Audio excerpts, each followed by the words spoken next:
de la sesión 112 queda reglamentariamente aprobada. El acta de la sesión 113 se pone a disposición de las diputadas integrantes de la comisión. Vamos a comenzar la cuenta. La señora secretaria dará lectura a la cuenta. Gracias, presidenta. Se han recibido los siguientes documentos. Correo electrónico del jefe de gabinete de la diputada Maite Orsini, mediante el cual consulta si la agrupación Foro del Zócalo puede ser recibida en la próxima sesión de la comisión, atendido el acuerdo previamente adoptado. Correo electrónico de la jefa del Departamento de Reformas Legales del Ministerio de la Mujer y Equidad de Género, mediante el cual excusa la inexistencia de la ministra debido a compromisos impostergables y en su reemplazo informa que asistirá la abogada especialista en la materia del Departamento de Reformas Legales del Ministerio, doña Valentina Cataldo. Comunicación de la diputada Natalie Castillo, mediante el cual solicita a la comisión dar lectura de una carta en puntos varios en agradecimiento a la doctora Paula Araya, encargada de Género y Derechos Humanos del Ministerio de Salud. Comunicación de doña Laura Bertolotti, representante de Corporación Humanas, mediante el cual remite carta suscrita por 23 organizaciones comprometidas con la defensa de los derechos de las mujeres y niñas en Chile, la que fue dirigida el día de ayer al presidente de la Cámara de Diputadas y Diputados, con copia al secretario general de la corporación, solicitando que en la etapa de admisibilidad de los proyectos de ley se incorpore de manera explícita la perspectiva de género, particularmente al momento de definir la comisión técnica que los estudiará. Oficio 13.825 del Ministerio de Salud, mediante el cual da respuesta a oficio de esta comisión en relación a informar sobre las medidas adoptadas para mejorar el acceso al implante anticonceptivo subdérmico en los servicios de salud pública, cuyo financiamiento fue aprobado en la Ley de Presupuesto 2024, y el avance del trámite administrativo de creación de un código para que FONASA financie dicho método bajo la modalidad de libre elección. Adjunta a su vez resolución exenta 400 que aprueba programa de adquisición y gestión de medicamentos, dispositivos médicos e insumos GES y no GES asociados a la atención primaria. Oficio de la subsecretaria de la Mujer y Equidad de Género, mediante el cual da respuesta a oficio de esta comisión en relación a informar sobre las medidas que se adoptaron para brindar protección, acompañamiento psicosocial y apoyo jurídico respecto a los graves hechos comunicados a esta comisión relativos al trágico fallecimiento de la profesora Natalia Palma de la Escuela de Curiñanco, quien se suicidó tras haber denunciado acoso laboral, y la grave situación que afecta a trabajadoras del Instituto Técnico Profesional de Yifén en la comuna de Fautrono, que involucra también a funcionarios del Departamento de Educación Municipal, donde varias trabajadoras han sido víctimas de violencia de género. Esto a la cuenta, presidenta. Muchas gracias, secretaria. Se ofrece la palabra sobre la cuenta. No hay palabras. Yo, ¿sí? ¿Usted? Ah, no, pero es que ya. Diputada Mix.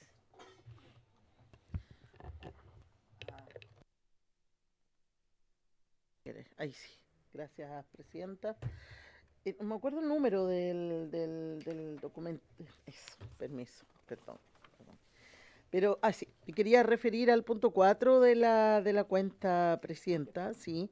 A mí me parece que sería bueno poder leer esta carta en la comisión, si es posible.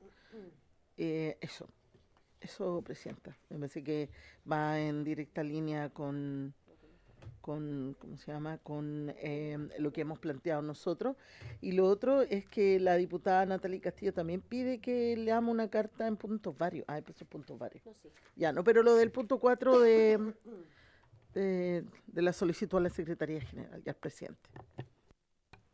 Muchas gracias, diputada Mix. Sí, yo también iba a hacer mención a la carta mientras la buscamos ahí, porque me parece que es de suma relevancia. Ahí están, entre las organizaciones firmantes, se nota además la diversidad de organizaciones. Son organizaciones incluso de carácter internacional que están presentes en nuestro país, son organizaciones feministas, algunas de ellas, pero también hay otras que trabajan otros temas relacionados con materias de género que tienen una mirada bastante integral y completa. Entonces, organizaciones de derechos humanos. Entonces, me parece de suma relevancia que la comisión la pueda conocer, ¿ya? Como para ver cómo podemos seguir avanzando en este tema, que además ya lo habíamos estado conversando en sesiones anteriores. Sí. Secretaria, ¿puede leerla? Gracias. Sí, presidenta. La carta está dirigida al presidente de la Cámara y con copia del secretario general. De nuestra consideración, las organizaciones firmantes comprometidas con la defensa de los derechos de las mujeres y niñas en Chile solicitamos que en la etapa de admisibilidad de los proyectos de ley se incorpore de manera explícita la perspectiva de género, particularmente al momento de definir la comisión técnica que los estudiará. La inclusión de este enfoque es clave para garantizar que el proceso legislativo respete los principios de igualdad y no discriminación en línea con los compromisos internacionales de Estado de Chile como la CEDAW y la Convención de Belém do Pará. Nos preocupa que iniciativas que afectan directamente los derechos de mujeres y niñas se encuentren estancadas en comisiones que, si bien pueden tener competencia temática, carecen del enfoque o especialización en género necesarios para su adecuada tramitación. Por ello, proponemos que estos proyectos sean derivados desde su ingreso a comisiones como la de Mujeres y Equidad de Género, o que se establezcan mecanismos que aseguren su tratamiento con enfoque de género. Esta solicitud se funda en el derecho a petición consagrado en el artículo 19, número 14 de la Constitución, y en el reconocimiento de los grupos intermedios y su autonomía para la defensa de fines específicos como la protección de los derechos de mujeres y niñas. Saludamos atentamente. Firman 23 organizaciones. ¿Le doy lectura? Sí. Corporación Humanas, Corporación Miles, Observatorio de Género y Equidad, Simunidis, Fundación 1367, Casa Memoria José Domingo Cañas, Fondo Alquimia, LISUR, ONG, Red de Periodistas y Comunicadoras Feministas, Observatorio Ciudadano, Servicio Jesuita Migrante, APROFA, Asamblea Permanente por la Legalización del Aborto, Red Chilena de Profesionales por el Derecho a Decidir, Organización Migrantas, Colectivos Sin Fronteras, Fundación Poderes LGTBIQA+, Amnistía Internacional Chile, Corporación Mujeres Siglo XXI, Corafem, ONG Amaranta, Fundación por el Derecho a Decidir, Abofem Chile y FIME, Fiscalía del Medio Ambiente. Eso es, Presidenta. Muchas gracias, secretaria. Agradecemos el trabajo, el que siempre estén atentas estas y otras organizaciones al trabajo y a la tramitación de los proyectos de ley que podrían o que se tramitan en esta comisión. Y por cierto que nosotros vamos a seguir con este tema porque nos parece de suma relevancia que finalmente se vaya concretando esta solicitud. Y yo quisiera, antes de comenzar con la orden del día, que como comisión enviáramos nuestra más calurosa felicitación a nuestra abogada ayudante Milenka Kejerich por el nacimiento de su hija Simona, que nació el lunes. Así que muchas felicitaciones a Milenka, si está escuchando, ojalá que no, pero le podemos hacer llegar después el saludo porque realmente es una alegría para quienes conformamos esta comisión y me imagino que para ella, para su compañero, para toda su familia. Así es que lo reciba con mucho cariño y que todo resulte bien de aquí en adelante, por cierto. Bueno, vamos a comenzar entonces con la orden del día. Al final. Sí, siempre al final. No, sí, hemos tenido...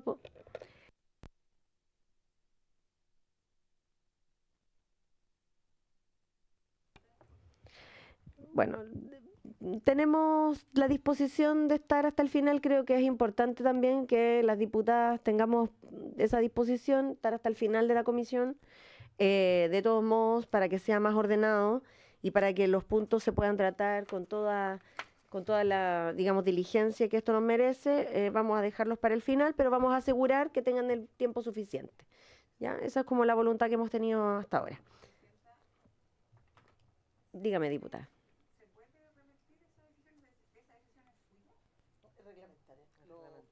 Es reglamentaria. A ver, si gustan, podemos corroborarlo con el reglamento. No creo que haya problema.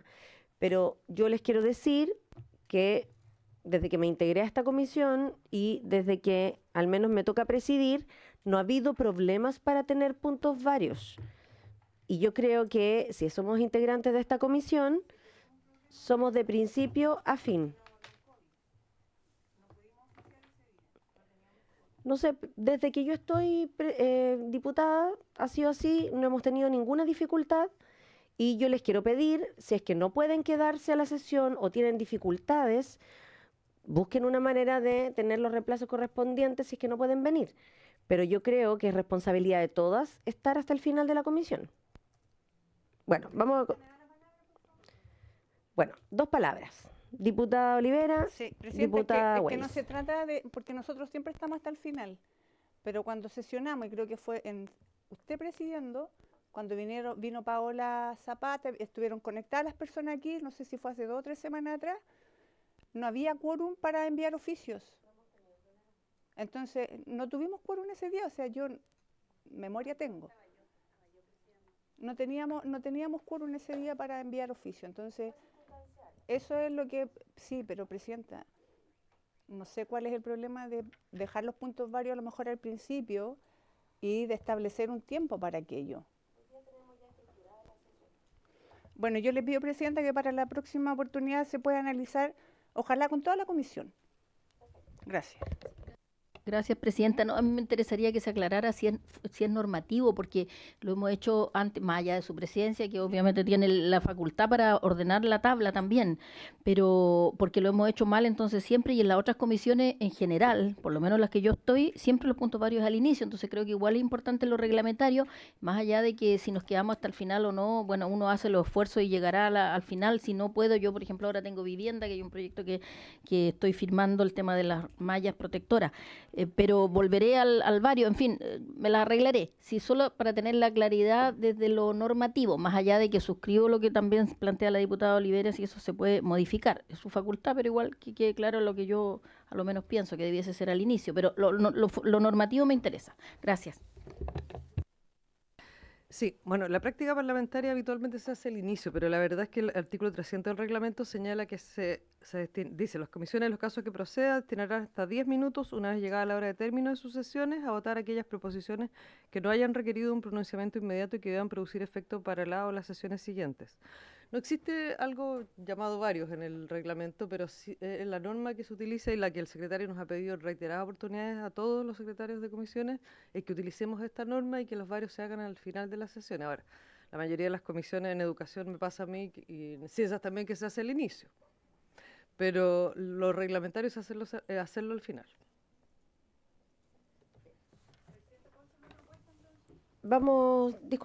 Vamos a analizarlo en las sesiones siguientes, pero yo también les quiero pedir que respetemos el tiempo destinado para los puntos varios, porque hay solicitud tras solicitud y después los expositores no tienen su tiempo para la tramitación legislativa.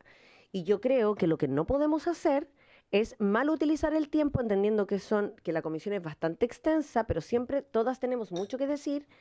Y yo lo entiendo, pero también los expositores son citados, ellos vienen, y por tanto, el que no se les dé el tiempo suficiente, tanto para exponer como para responder preguntas, me parece que no corresponde.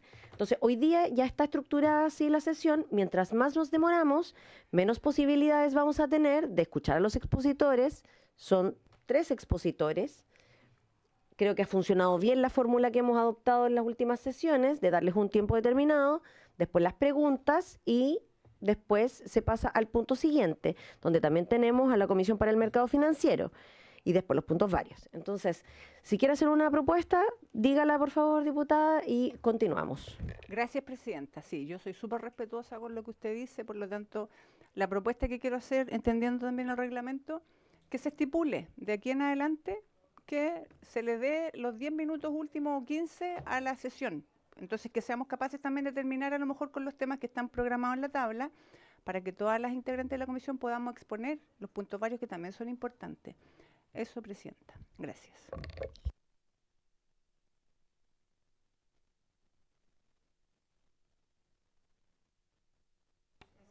La verdad es que en las últimas sesiones hemos logrado tener más de 20 minutos, incluso 20 minutos con la estructura que hemos llevado adelante. Entonces, yo no lo dejaría en 10, sino que dejaría los últimos 20 minutos, que sería lo más razonable.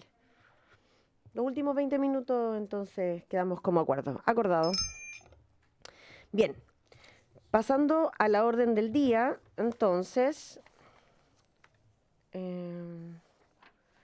continuar la discusión en general del proyecto de ley iniciado en moción de las diputadas Ana María Bravo, Daniela Chicardini, Ana María Gasmuri, Carla Morales, Élica Olivera y Carolina Tello, y de los diputados Marcos Ilavaca, Daniel Manucheri, Daniel Melo y Leonardo Soto, que modifica el Código Penal para ampliar la hipótesis del delito de grooming, boletín número 17-534-07, en primer trámite constitucional.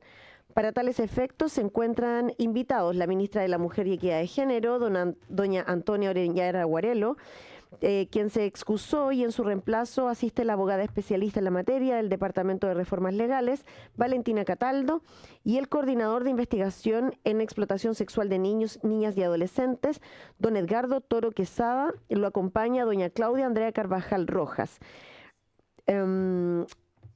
Eso. Pasen, por favor, a la mesa. Presidenta, pide que nos cambien los títulos. ¿Qué le pasó? Apuesto que nos van a dejar al final de todos los cambios. Sí, eso fue el alma. Nos van a modernizar la comisión de mujeres al final. Como lo enchufe ahí abajo. No, ya me agaché, me arrodillé hasta que encontré el enchufe.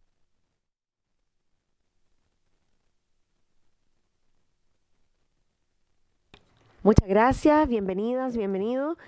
Vamos a darle primero sus 15 minutos al Ministerio de la Mujer y luego a don Edgardo para que puedan hacer su exposición y luego vamos a dar la ronda de preguntas y respuestas, ¿ok? Bien, pueden comenzar.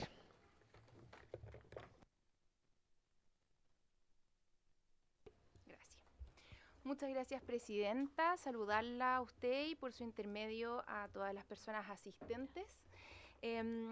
Hemos sido citadas como Ministerio de la Mujer a referirnos al proyecto de ley que usted muy bien señala. Y en primer lugar nos vamos a referir a algunos aspectos en general para luego profundizar ya en el contenido mismo del proyecto. En primer lugar, señalar que el Ministerio de la Mujer y la Equidad de Género forma parte del movimiento por Lanzarote en contexto de el convenio de Lanzarote, que es un convenio de protección de niños, niñas y adolescentes contra el abuso sexual, la explotación sexual, que es del Consejo de Europa. La Defensoría de la Niñez profundizó, ¿cierto?, en este convenio en su sesión del 18 de junio, si no me equivoco. Sin embargo, podemos señalar que actualmente el Ministerio de la Mujer y la Equidad de Género se encuentra trabajando con el Ministerio Público y con la Defensoría de la Niñez en instancias conjuntas, ¿cierto?, para promover la suscripción del convenio, pero también para continuar con el apoyo, la erradicación y la prevención del abuso y la explotación sexual en la niñez y la adolescencia. Además, el Ministerio de la Mujer y la Equidad de Género ha trabajado y se encuentra trabajando en campañas comunicacionales, en campañas preventivas para la erradicación de la violencia digital contra las mujeres, las adolescentes y las niñas. Ahora, las cifras que existen en materia de explotación y violencia sexual contra niños, niñas y adolescentes en la esfera digital destacan, ¿cierto?, la necesidad de contar con una legislación que responda de manera, ¿cierto?, adecuada a la problemática, y nos parece que este proyecto, por su parte, puede introducir una modificación que alteraría de manera importante, ¿cierto?, la forma en la que se regula el grooming. Nos parece que es una modificación que en el fondo es relevante. Este delito de grooming que se regula actualmente en el artículo 3664, ¿cierto?, el inciso tercero, en definitiva consiste en determinar a una persona menor de 14 años a enviar, entregar o exhibir imágenes o grabaciones en que se representaren acciones de significación sexual de su persona o de otro menor o persona menor de 14 años de edad, o bien imágenes o grabaciones de sus genitales o los de otra persona menor de 14 años. En cuanto al contenido del delito de grooming, esto ya ha sido abordado, ¿cierto?, por todas las instituciones que han venido, y por respeto a la comisión vamos a continuar, vamos a avanzar. En Chile existen estudios que revelan la gravedad de la situación respecto a la explotación sexual y el grooming. La Defensoría de la Niñez, el Ministerio Público realizaron un diagnóstico nacional que es bastante completo y que en el fondo da cuenta de que este diagnóstico se repite lamentablemente de manera internacional, en que Chile no sería una excepción. De todas maneras, nos parece muy relevante destacar el aspecto de género del delito de grooming, en general de la violencia sexual, pero hablando del delito de grooming, efectivamente las niñas no se ven afectadas de la misma manera que sus pares varones. Y asimismo nos parece importante relevar algunos hallazgos que se desprenden del informe que elabora ONU Mujeres en colaboración con la ONG Amaranta, por ejemplo, que es una de las agrupaciones más importantes en materia de violencia digital de género, en conjunto también con la Fundación Datos Protegidos, que es un informe de 2020. Este informe, en definitiva, señala que el 22% de las niñas entre 12 y 14 años señalan haber vivido violencia digital, y los varones de la misma edad, el porcentaje de afectación es del 13%. Cuando se trata de adolescentes de 15 a 18 años, las mujeres reportan haber vivido violencia digital en un 41%. El porcentaje es que 22% de las niñas entre 12 y 14 han vivido violencia digital. en comparación a un 13% de sus pares varones. Ahora, cuando hablamos de 15 a 18 años, porque el anterior entre 12 y 14, las mujeres reportan haber vivido violencia digital en un 41% y los hombres de la misma edad en un 24%. Ahora, para efectos de este proyecto y de modificaciones al delito de grooming, hay que considerar una cifra que es bastante alarmante de este mismo estudio, que en el fondo da cuenta de las solicitudes de connotación sexual o la petición de fotografías íntimas. Este informe revela que el 32% de las niñas entre 12 y 14 años han recibido peticiones de tipo sexual o derechamente que les envíen fotografías íntimas. Cifra que aumenta a un 47% en las adolescentes entre 15 y 18 años. Esto es el envío de fotografías o solicitudes sexuales derechamente. De este estudio quisiéramos destacar dos conclusiones. La primera de ellas es que se llega a la conclusión de que las niñas se encuentran 3 veces más expuestas que sus pares varones a vivir violencia digital, por una parte, y por otra parte que existiría una estricta o una muy estrecha relación entre la construcción de la autoestima en las niñas y las experiencias de violencia digital que viven. Y eso en el fondo nos habla de impactos a nivel personal bastante profundo y además consecuencias en el fondo a bastante largo plazo. Además tenemos que considerar que estas cifras son del 2020 y el Ministerio Público nos habla de una tendencia al alta y una tendencia que es constante. Como Ministerio de la Mujer destacamos que este proyecto se antepone, ¿cierto?, a situaciones que pueden ser más graves. Este proyecto sanciona conductas que podrían ser preparatorias de otras más lesivas. En definitiva, este proyecto permite activar la persecución penal antes de que se produzcan contactos corporales, antes de que se envíe directamente el material. Y eso en el fondo tiene que destacarse, sobre todo atendiendo los casos que hemos visto, ¿cierto?, de connotación pública en materia de explotación sexual infantil. También tenemos que tener en consideración que el ámbito digital, pero particularmente las redes sociales, tienen una importancia bastante particular en la vida de las niñas y las adolescentes. Por regla general, es bastante más importante las redes sociales para las mujeres más jóvenes y las niñas que para las adultas. Se hablaba en otra sesión de la presencia digital, la identidad digital, que no es lo mismo generacionalmente. Al mismo tiempo, el ámbito digital ha transformado cómo entendemos el ámbito público y el ámbito privado, ¿cierto? Y una de las consecuencias habituales de la violencia digital es que las víctimas tienden a restarse de estos espacios. Y eso en el fondo es bastante problemático porque el espacio digital es uno donde opinamos, nos informamos, participamos, tenemos presencia. Y el hecho de que las víctimas se resten de estos espacios, en el fondo, por una parte, claro, es antidemocrático, pero por otra parte tiene este efecto de que perpetúa una estructura social de predominio de lo masculino por sobre lo femenino. Ahora, ya entrando a los aspectos propios de la redacción misma del proyecto, específicamente ciertas recomendaciones que podemos formular desde el Ministerio, es que en primer lugar consideramos que la expresión conversaciones sexualizadas o contactos podría llevar a equívocos y por lo tanto sería preferible utilizar una nomenclatura que fuera más familiar al Código Penal, como son, por ejemplo, las conversaciones de significación sexual.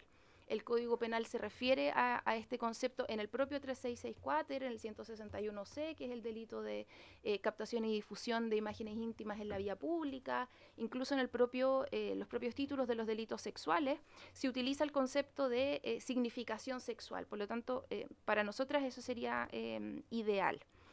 Por otra parte, respecto al término determinare, en realidad nosotras no tenemos un mayor reparo en la utilización de este concepto, entendiendo que ya es utilizado por el 3664, hay más o menos un consenso en los actores judiciales en torno a lo que significa.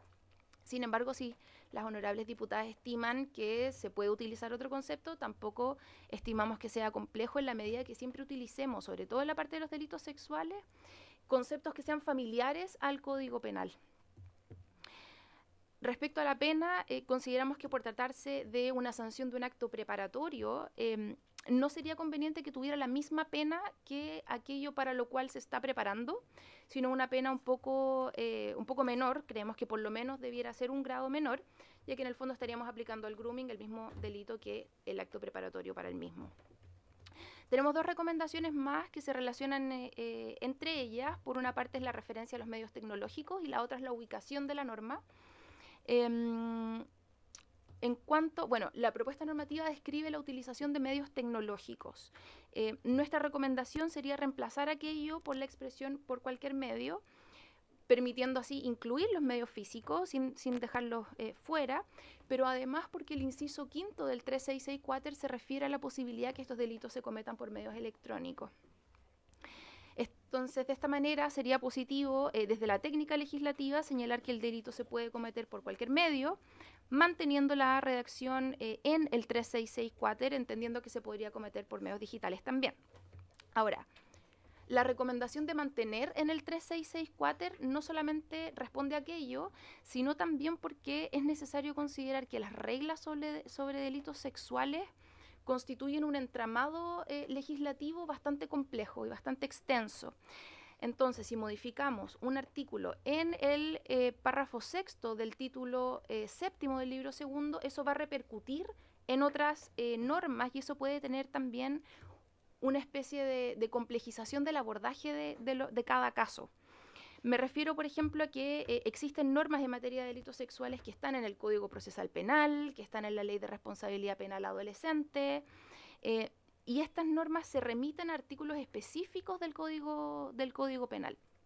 Solamente como ejemplo, la Ley Antonia, ¿cierto?, que crea una serie de garantías para víctimas de delitos sexuales, hacen una enumeración que es taxativa de cuáles son los delitos respecto de los cuales se aplican estas garantías.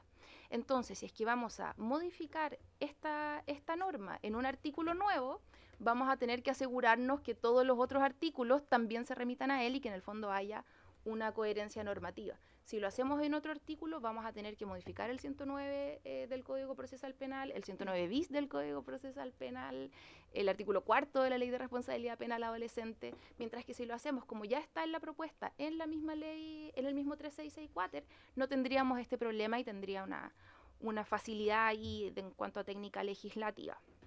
Pero sobre todo tendría también un efecto positivo en la persecución, pero sobre todo en la protección a las víctimas.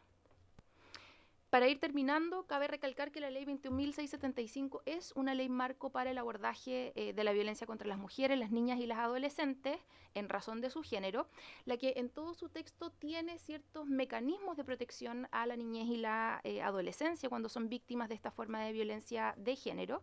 Y esta ley es aplicable tanto a la esfera digital como a la esfera física. La ley de violencia integral no hace distinciones en esa materia y es importante también señalarlo. También la ley crea estos mandatos a los sectores claves en el abordaje de la violencia de género, tanto en protección, atención y reparación de las víctimas, como también prevención del fenómeno. Tiene mandatos al sector de educación, al sector de salud, al sector de seguridad, digamos. Y por último, y con esto termino, señalar que el Ministerio de Seguridad Pública y esta cartera de la mujer han priorizado el proyecto de ley de violencia digital de autoridad de la honorable diputada Orsini, que ya está en su segundo trámite constitucional en el Senado, en particular en la Comisión de Mujer y Equidad de Género del Senado, esperando de esta manera también contribuir a la erradicación de las discriminaciones y de las violencias contra las mujeres, las niñas y las adolescentes en la esfera digital. Gracias, Presidenta. Muchas gracias. Por favor, tiene sus 15 minutos.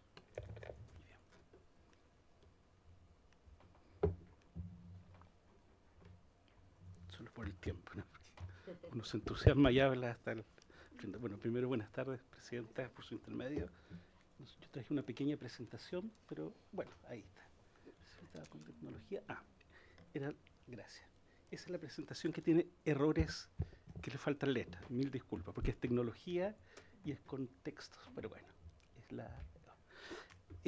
primero, agradecer, mi nombre es Edgardo Toro, soy profesor de la Escuela de Trabajo Social de la Católica de Valparaíso, soy coordinador del foro, del foro de investigación, y el foro es una plataforma, ¿no?, de investigadores, académicos, profesionales también, de diferentes áreas, psicología, trabajo social, del derecho, de la salud, y que trabajan en distintas instituciones. O sea, que hay gente que está trabajando en el Ministerio Público, en el Ministerio de Salud, en ONGs, y que nos juntamos, ¿no?, porque tenemos un interés común para pensar, estudiar, investigar diseñar intervenciones en relación a la explotación y la forma de violencia sexual en contextos digitales, la explotación digital y, bueno, una serie de elementos.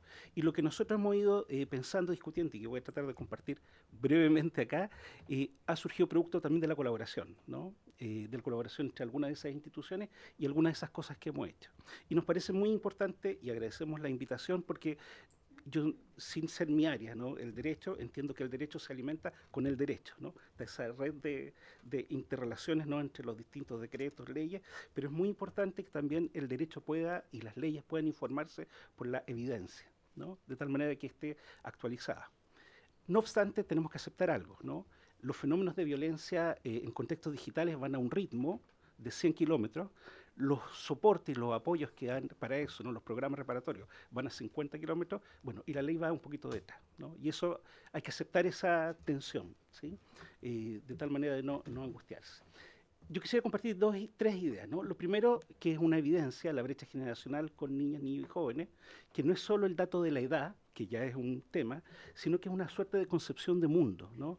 Probablemente si hay personas que son nativos digitales, ¿no? Y conversan con niños, niñas y jóvenes, van a encontrar esa distancia. Porque nosotros, bueno, mi generación, ¿no? Los que estamos en alguna edad, de los 50, tenemos unas metáforas, ¿no? Que es con que uno navega, se conecta, se fija, la realidad cara a cara, y esto es lo virtual, ¿se fija? Virtual significa simulación de la realidad, pero todo lo que ocurre es comunicación humana mediada por la tecnología. Por tanto, no hay una simulación de la realidad, es pura realidad.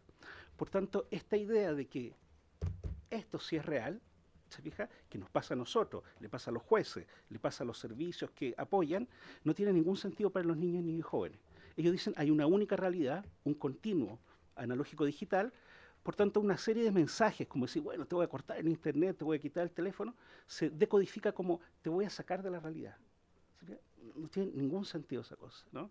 Y esa brecha digital, por ejemplo, pone un desafío a la ley, sobre todo a los delitos sexuales, que están centrados en la corporalización y el contacto directo. ¿Se fija? El contacto directo es lo que marca las diferentes graduaciones de los delitos sexuales. Entonces, por eso es probable que uno diga, ah, bueno, no te pasó nada, ¿no? No te tocó, no te hizo nada. Pero lo que la evidencia muestra es que los resultados y los efectos en niñas, niños y jóvenes es el mismo. ¿Se fija? Por tanto, está el desafío de construir una ley que es gradual, ¿no? Por supuesto que los delitos son graduales, pero sin que eso tenga sentido para las víctimas en algunos casos. ¿Se fija? Ahí hay un tema, pero hay que aplicar gradualidad, no todo es lo mismo, ¿no? Y eso es importante. Lo segundo es las redes sociales, ¿no? Nosotros hablamos de, disculpa, se adelantó. Todavía no terminé eso. Las redes sociales. Nosotros hablamos de redes sociales, ¿no? Como, y cuando uno dice eso, dice como, bueno, es un espacio de encuentro entre... ¿Se fija? Entonces... ¿Sí? Yo lo admiro, lamento, voy a tratar de mirarlo a todos, ¿no? Pero se fija que es como una... Y lo que olvidamos es la dimensión comercial de esas plataformas. Por eso son de naturaleza de plataforma comercial. Y como funcionan como con microsegmentación de mercado, ¿no? Están con target, ¿no? Entonces ustedes me miran, ven esta infraestructura y usted dice, ah, este sujeto usa Twitter, WhatsApp, ¿no? Usted puede decirme claramente las plataformas que yo uso.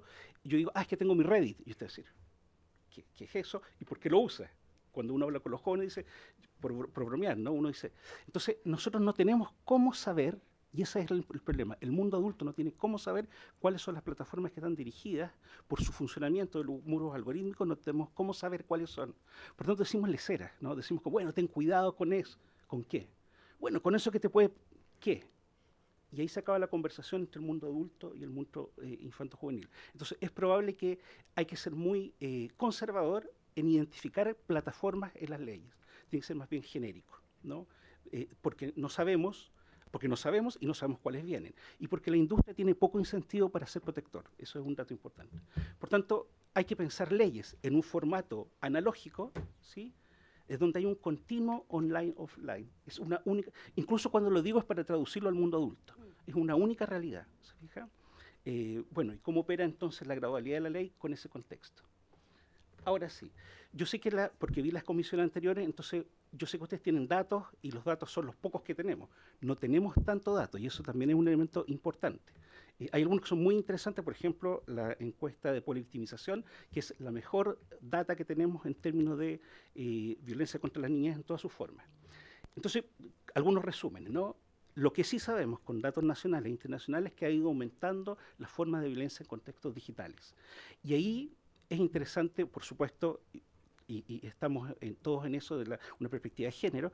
La perspectiva de género significa distinguir de qué manera son las violencias diferenciadas para niñas, niños y las distintas diversidades sexogenéricas, ¿no? Ojo que el dato de polivictimización nos muestra que es la categoría otros, ¿no? Dice niñas, niños y otros. Esos son los que sufren más violencia en todas sus categorías, más que las niñas y más que los niños, ¿no? Cuando uno desagrega los datos en la base de datos. Entonces hay que ver eso, hay que ver de qué manera los niños, en una lógica muy binaria, ustedes me disculpen por eso, sufren violencia.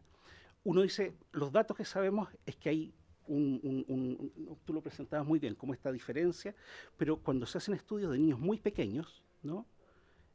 Se muestra que la violencia, sobre todo la violencia sexual, es más o menos parecida. Y cuando pasa a cierta edad, 7, 8 años, empieza a producirse también esa brecha. Lo que significa que los niños aprenden muy rápidamente que no tienen que hablar de eso. Y eso también es un elemento que hay que ir considerando con esta lógica de interseccionalidad, pero también con enfoque de niñez. Los niños sufren violencia, niñas, niños y jóvenes sufren violencia también porque son niños primeros. No solo por ser niñas, sino porque son niños. Y además se complejiza eso porque son niñas o porque son de diversidades sexogenéricas. Lo que ha aumentado, y esta es una cuestión que nos pone, no sé cómo ustedes lo pueden traducir para la ley, ustedes me disculpan, pero yo quiero poner otro punto ahí. El material autoproducido, ¿no? Porque nosotros tenemos la idea que hay alguien que está exigiéndole que produzca material, pero nosotros no logramos comprender que las niñas, los niños jóvenes también exploran su sexualidad a través de los medios digitales. Y eso es una zona de mucho riesgo también. Entonces, ¿cómo distinguir cuando hay exploración de la sexualidad, para no ser unos tipos súper conservadores, y cuando hay prácticas abusivas? Lo que pasa es que lo que podemos aportar al mundo adulto a través de sus dispositivos, la educación y las leyes, es esa capacidad de distinguir. Pero parece que esa es una capacidad que no tenemos tan desarrollada de distinguir prácticas abusivas, y es una cuestión más cultural. Eso significa que lo que los datos nos muestran es que ha aumentado la victimización entre pares. Y esa es una cuestión compleja, ¿no? Porque nosotros tenemos en nuestra cabeza que están los adultos, y además un tipo de adulto, ¿no? Ese como el viejo verde, ¿no? Que es una construcción cultural que hay que siempre ser cuidadosos de no ir hacia allá, pero cómo nosotros tematizamos la violencia entre pares sin ser en una lógica punitiva. Porque lo que hemos visto en la práctica es que los delitos sexuales, las prácticas abusivas sexuales desplegadas por niños y jóvenes, son más perseguidas que cuando son con adultos. Entonces, ¿cómo no crear una ley, ¿no?, que en el fondo, por efecto, sin querer, punitivice de mayor manera a los niños y jóvenes que han desplegado prácticas abusivas sexuales en contextos digitales por falta de educación sexual, por falta de entender lo que es el consentimiento, por falta de entender lo que significa el respeto, ¿sí? Lo que sí hemos visto es que hay formas de explotación en contextos online que son digitales, que son extremas, ¿no? Y ahí voy a dar un par de ejemplos. Bueno, ya dije que la víctima sufre en consecuencias, y una cuestión que hay que pensar, pero sé que no es resorte de esta comisión, cómo la industria genera formas no solamente de mucha productividad y de ganancias, sino que también de protección. ¿De desprotección? De protección, ¿sí? Esto es solo como un escenario que puede que ya esté hasta caduco, ¿no?, por la velocidad, de distintas formas de violencia en contextos digitales, que lo complicado es que se interconectan, no son puras. Y ahí están las conversaciones sexuales o las conversaciones con sentido, orientación sexual. Pero aquí quiero destacar dos cosas que son muy importantes. Una es la manera en que se nombra los delitos, que tienen que estar un poquito más actualizados, y ahí yo sugiero leer las normas terminológicas para el abuso y la explotación, que es una cuestión internacional que salió la segunda versión ahora y va a salir pronto en español, porque el mejor ejemplo es la pornografía infantil, que existe, que está bien, que está alineado con el protocolo facultativo, que es del año 2000, o sea, 25 años atrás, y quedó instalado en la ley, ¿se fija? Pero cuando uno dice pornografía infantil, está haciendo el mismo efecto que cuando dice prostitución infantil. Entonces, ¿cómo buscar una nomenclatura que esté conectada con la ley, pero que no sea ni estigmatizante y que esté basada en derechos humanos y el derecho internacional? Y esa es como una discusión. Y lo importante de aquí, más allá de distinguir las diferentes formas, es ver pensar, y yo sé que la ley no puede hacer eso, pero cuando hemos visto la persecución penal, ese es el dato que ayuda, ¿no? Cuando uno no ve las características de la víctima en la persecución penal, que es cuál es la dimensión del fenómeno que estamos hablando, quiénes son los actores involucrados y cuáles son las dinámicas que se dan de abusivas, ¿no? Para generar esa práctica de violencia, pero sobre todo cuáles son las formas y las estrategias de ocultamiento, ¿no? En explotación, y yo sé que aquí hay varios que han visto situaciones de explotación, por ejemplo, alguien dice el pololo viejo. El pololo viejo no es una forma de explotación, pero es una estrategia de ocultar algo con una cuestión que todos entendemos, que es culturalmente comprendida. O el padrino, ¿no? Son estrategias, entonces lo que uno tiene que estar mirando, no sé si la ley puede hacer eso, ¿no? Pero es importante que dé algunas pistas de cuáles son las estrategias con las cuales se oculta la violencia. Y casi lo último, esta es una parte de un estudio que hicimos para la Subsecretaría de la Niñez, donde estuvimos a cargo de eso, que era una dimensión sobre el estudio del derecho. El informe está disponible, así que ustedes lo pueden, escuché que ustedes lo traían también, así que es muy, ¿no? Sobre qué cuestiones pasan, ¿no? Actualizadas en relación al derecho internacional y el derecho local en términos de los delitos sexuales, ¿no? Probablemente hay derecho internacional que puede ser aplicado, ¿no? Probablemente hay que pensar muy bien cómo está este gap entre el desarrollo de las leyes y el avance tecnológico, pero sobre todo hay un tema como, y eso es una duda mía, ¿no? Cómo las leyes facilitan los procedimientos, ¿no? Porque de alguna manera lo que se verifica es que los actores del sistema judicial tienen dificultades para entender esto, ¿no? Si yo digo una conversación con significación sexual, significa que los actores adultos más o menos han tenido alguna vez en su vida educación sexual para entender qué es lo que es una conversación sexual. Que es osado pensar que ha sido así, ¿no? Porque probablemente los que estamos aquí de distintas generaciones hemos tenido más o menos la misma mala educación sexual que tienen hoy día los niños. Entonces, el darse cuenta que uno está en una forma de violencia sexual implica un trabajo por la dimensión abusiva, y si yo no entiendo, no sé, no me han enseñado sobre sexualidad, hablar de mis partes genitales, yo no puedo distinguir si eso es una conversación de carácter sexual o no, ¿se fija? Si no tengo un código que me permita comprenderlo, ¿sí? Y eso es lo último, y ahí hay un lindo código QR donde está esta presentación, están los informes que hemos estado hablando, y hay un material también que ustedes pueden, la literatura como más actualizada que tenemos, ¿no? Armamos en nuestra página un sistema para esta presentación, y ahí hay mucha literatura, los informes, el informe ejecutivo de esto que nos pidió la Subsecretaría de la Niñez, y creo que estoy justo en mi tiempo. Muchas gracias. Muchas gracias, don Edgardo. Sin lugar a duda que ambas exposiciones han sido muy ilustrativas para complementar el debate. En esta tramitación voy a ofrecer la palabra a las diputadas presentes para que puedan hacer sus consultas, y luego de eso pasamos a las respuestas de nuestro invitado y nuestras invitadas. ¿Palabras? Diputada Mix. Gracias, presidenta. Primero agradecer las exposiciones, porque en general todas han sido muy buenas y han puesto el foco en los mismos temas, que eso nos ayuda muchísimo a la hora de preparar las indicaciones y obviamente mejorar el proyecto. Siempre uno que presenta un proyecto lo presenta con la idea de que se mejore, ¿no?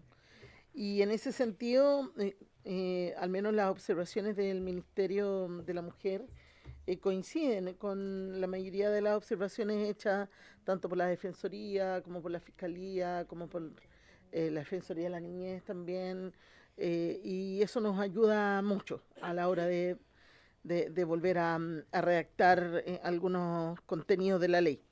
Pero me quedé con la duda con el compañero, colega además, respecto de las observaciones del proyecto mismo.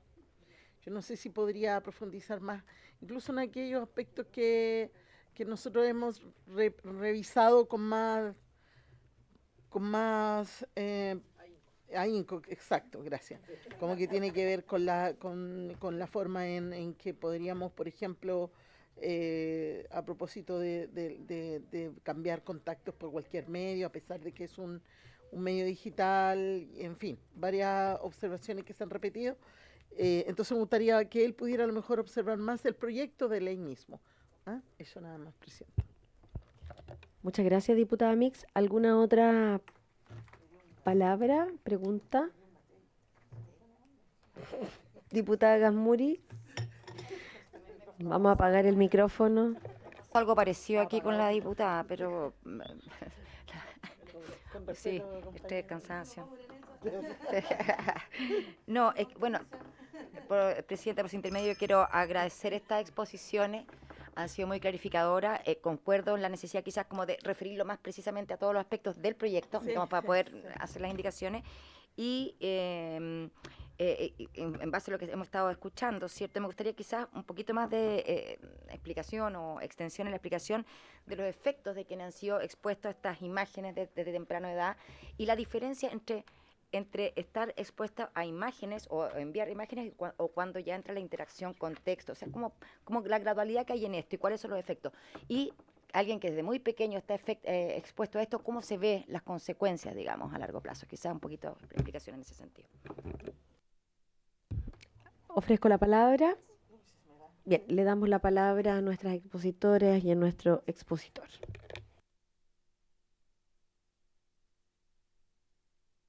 No, está bien. Muchas gracias por sus preguntas y por su atención.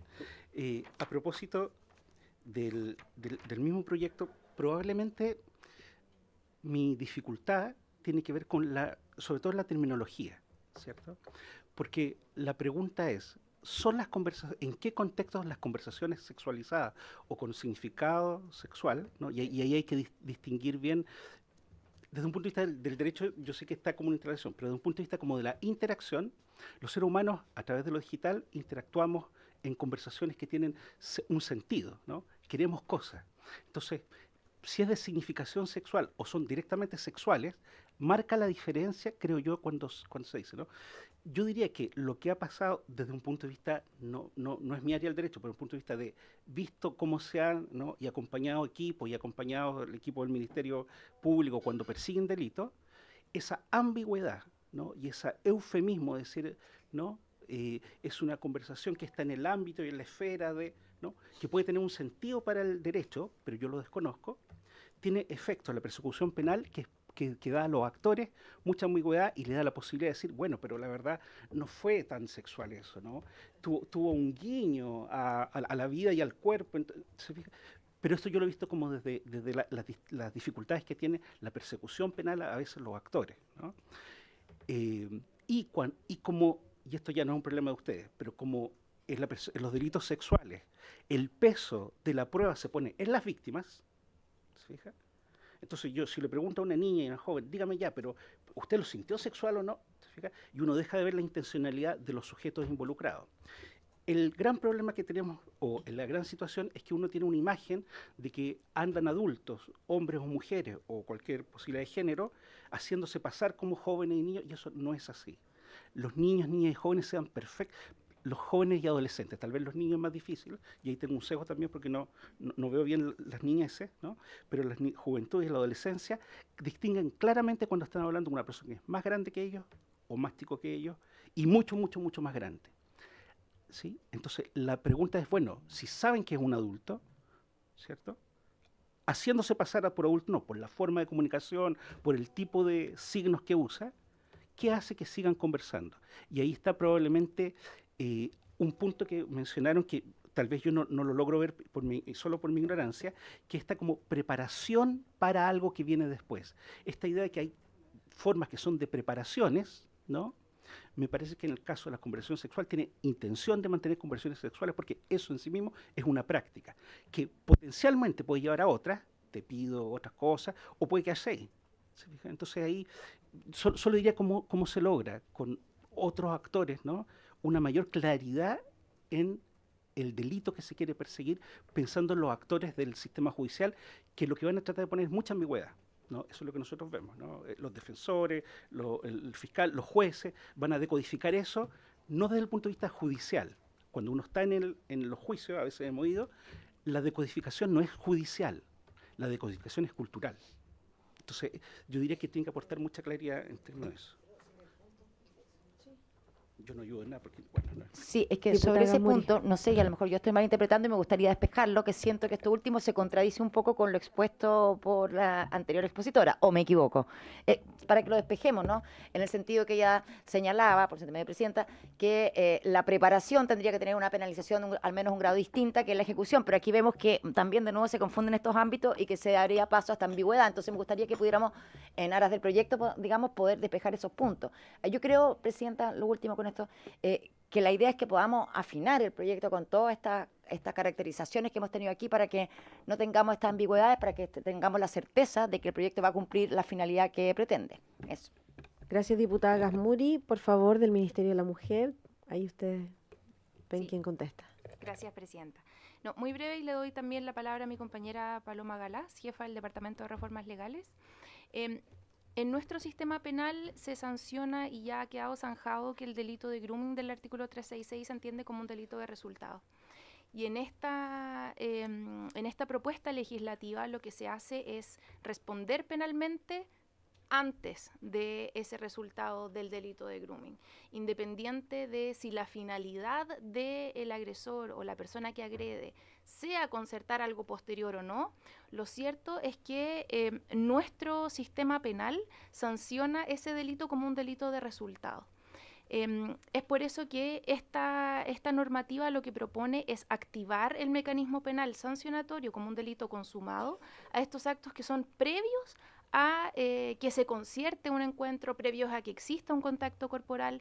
Es ese el punto de referirnos a actos, entre comillas, preparatorios, que en el fondo refiere a que solamente es como está estructurado nuestro sistema penal, entendiendo el artículo 366 quater, que dentro además de este artículo hay distintas figuras penales que son diferentes entre sí. Por lo tanto, como les señalaba, la legislación en materia de delitos sexuales es un entramado complejo, que nos encontramos con distintos tipos en un solo artículo, pero a eso se refiere con esta preparación. También le doy la palabra a, si me permite, presidenta, para que me complemente Paloma Galás.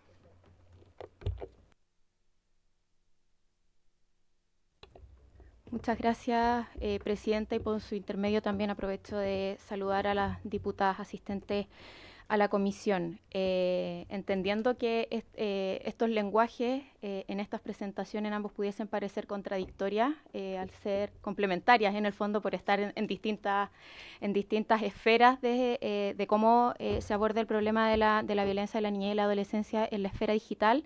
Nos parecería relevante, entendiendo por una parte que la Subsecretaría de la Niñez principalmente es quien tiene, digamos, el foco y el mandato jurídico por parte del Ejecutivo para abordar estas temáticas, con quien ya les hemos adelantado obviamente del contenido del proyecto. También hemos tenido algunas conversaciones respecto de referencias e insumos que pudiésemos haber preparado para esta sesión. Tal como señalaba el profesor Toro, tenemos a disposición también el informe que él también tiene en el QR para poder dejarlo como insumo a la comisión, y precisamente como fue un trabajo entre la Universidad Católica de Valparaíso y la Subsecretaría de la Niñez, quizás para responder esas preguntas por su intermedio, presidenta, que plantea la diputada Gasmuri, que puedan tener un relato, digamos, más hilado y más armónico. Sería prudente, si la comisión así lo estima pertinente, invitar a exponer a la comisión a la Subsecretaría de la Niñez, y precisamente en atención y en aras a la preocupación respecto de las consecuencias que este tipo o estas manifestaciones de la violencia que se dan en el ámbito digital como un continuo de lo análogo, también sería interesante quizás escuchar lo que tenga que aportar el Servicio de Protección Especializada de la Niñez y la Adolescencia. Ambas instituciones, por cierto, también están trabajando para la ratificación del convenio de Lanzarote, que ya fue mencionado y de cual nuestro ministerio hace parte. Y también para que ellos, desde su perspectiva, digamos, desde la atención integral de la niñez y la adolescencia, puedan hablar de las consecuencias en términos más amplio de lo que este ministerio, por cierto, puede entregar y para armonizar estas dos posturas, entendiéndolas como desde las lógicas del derecho penal también, que son específicas, que son taxativas y que no pueden dejar como espacios en blanco, y que es lo que también jurisprudencialmente se ha ido asentando en términos de vocablos que hacen sentido a quienes hemos litigado en materia penal. Sería importante, digamos, tener esa opinión como específica que, por cierto, nosotras como Ejecutivo, en caso de cualquier cosa, tengamos que solicitarla igualmente. Eso. Muy bien, muchas gracias a nuestras expositoras del Ministerio de la Mujer, don Edgardo. Ha sido muy ilustrativo, no sé si hay alguna otra pregunta, ¿no? Sí, yo sobre la continuidad en la tramitación, que me parece que hemos recibido bastantes exposiciones, todas muy completas, con una mirada bastante integral al final, ¿cierto? Si uno hace el recuento, incluyéndolos a ustedes. Y entendiendo que la propuesta que se nos hace desde el Ministerio es invitar a la Subsecretaría de la Niñez y al Servicio de Protección Especializada de la Niñez y Adolescencia, creo que podríamos concordar que quizás estos podrían ser los últimos invitados para la próxima sesión y convocar ya a votar, ¿cierto? A votar en general. Claro, a votar en general.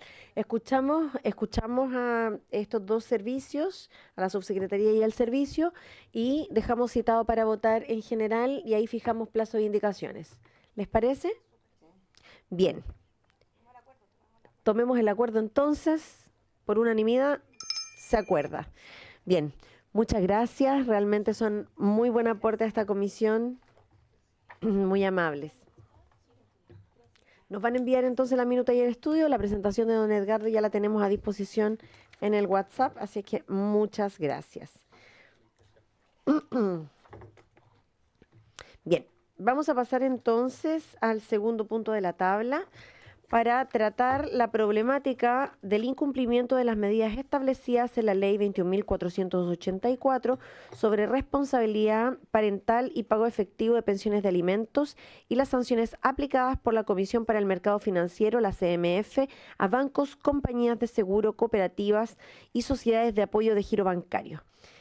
Para tales efectos se encuentra invitada la presidenta de la Comisión para el Mercado Financiero, doña Solange Bernstein, don José Antonio Gaspar Candia, el director general jurídico, Daniel García Chilling, el director general de Supervisión de Conducta del Mercado, César Valenzuela Becker, jefe de la Unidad de Comunicaciones. Por favor, pasen. ¿Están todos? Ah, solo, ya, perfecto.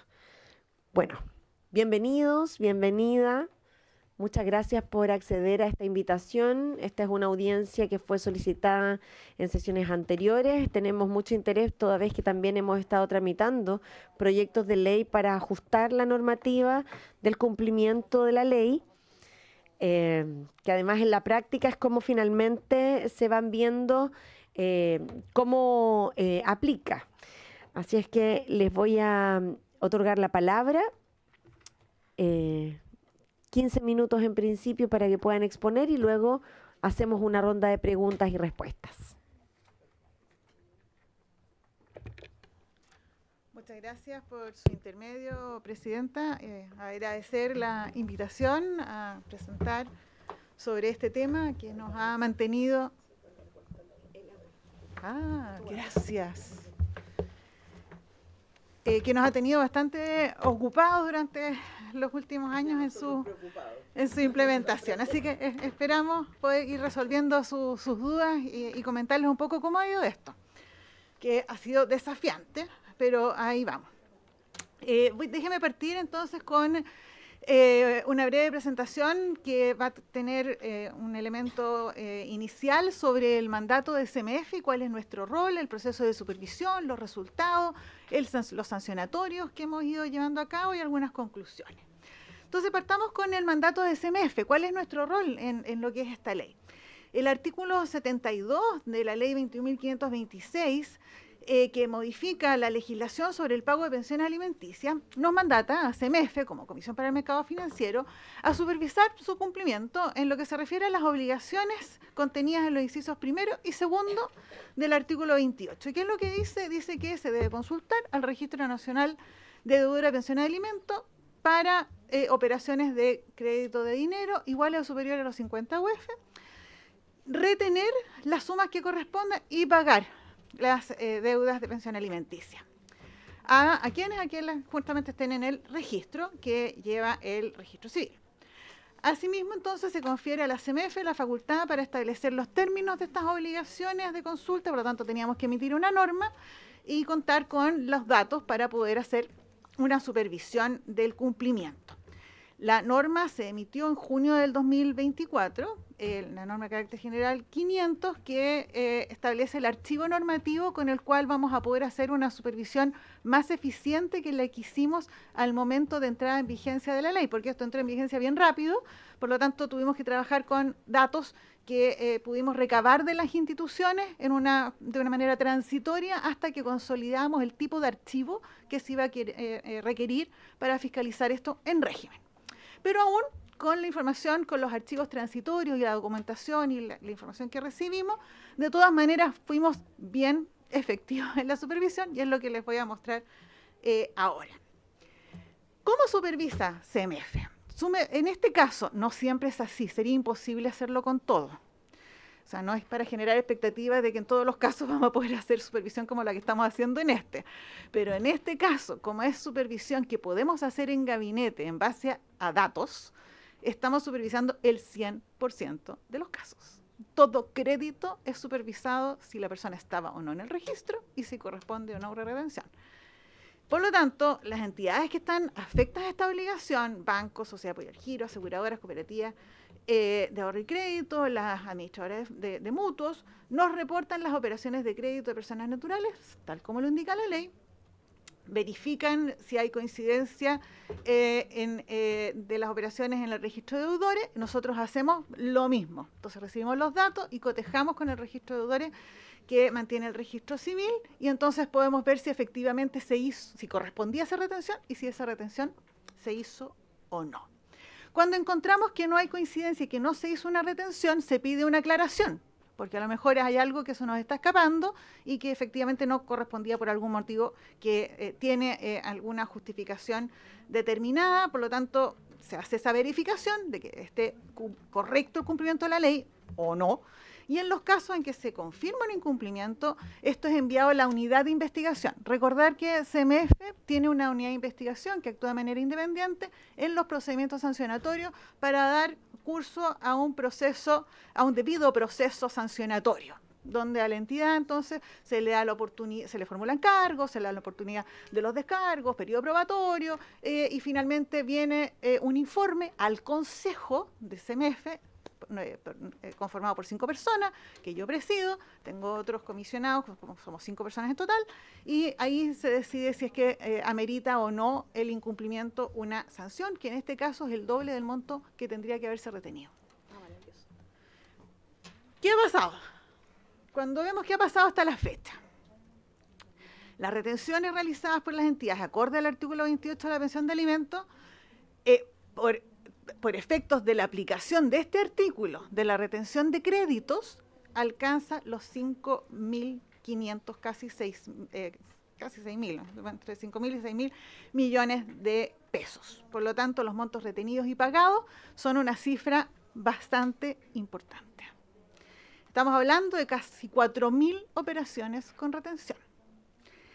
Por entidad, vemos que principalmente son los bancos, que son justamente la entidad que otorga más créditos. Por lo tanto, es fácil pensar que sean justamente los bancos los que hacen la mayor cantidad de retenciones, porque son quienes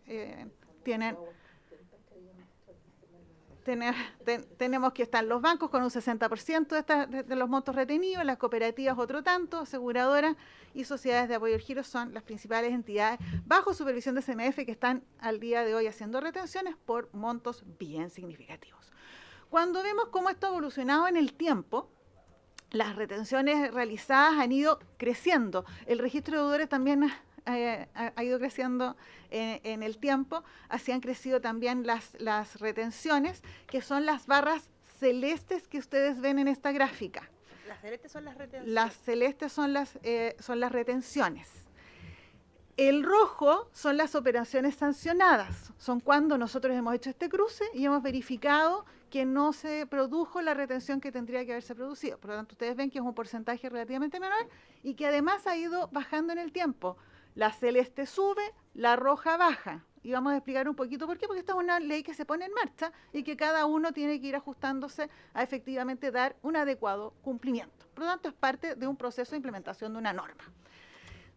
Cuando vemos en términos porcentuales respecto del total de operaciones cursadas, de crédito cursadas por las entidades bajo fiscalización de CMF, estamos hablando de que menos del 0,1% requiere retención, por lo tanto se revisan una gran cantidad de operaciones, pero de las operaciones que se realizan, menos del 0,1% de las personas están en el registro de deudores y corresponde a una retención. Estamos hablando de un porcentaje respecto del amplio volumen, es un monto importante, pero las operaciones de crédito son muchísimas, por lo tanto, en términos porcentuales, es un porcentaje pequeño de las operaciones, y cuando vemos de las operaciones, del total de operaciones cursadas, cuáles debiese haberse hecho retención y no se hizo y ha llevado a una sanción, estamos hablando del orden de 0,004%.